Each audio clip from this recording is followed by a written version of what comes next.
Sugarcane Growers Cooperative is a cooperative of 54 grower members. They're the growers that bring in the cane, they grow the cane, they harvest it, we bring it in, we mill the sugar cane, and we produce raw sugar. Okay. We harvest about 3.5 million tons of cane, and we produce about 380,000 tons of sugar from that cane. I would definitely recommend other companies and other manufacturers in the sugar industry to use NIR.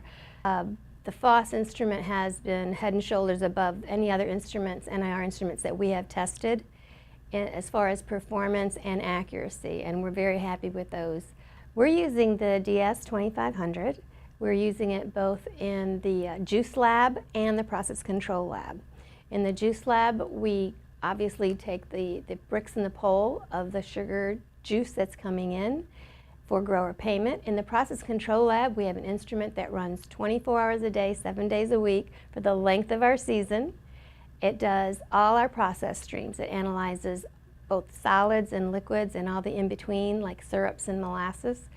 This year and last year, we've done some new work with the DS2500 on solid samples, and I think we're probably the first ones in the sugar industry to use those.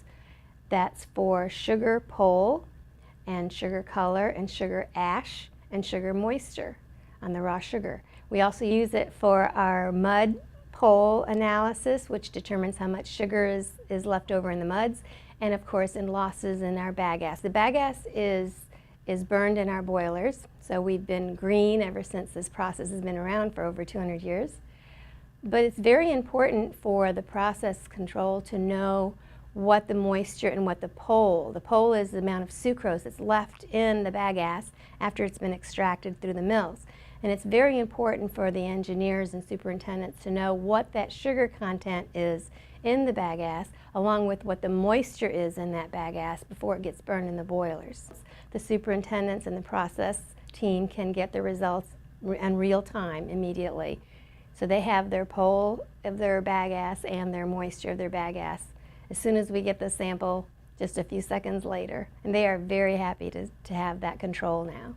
We get so many benefits from NIR. Not only do we get the speed and we have the accuracy, but we are also applying the principles of green chemistry. We've been very proud of the fact that we've been using the NIR and less chemicals in the laboratory.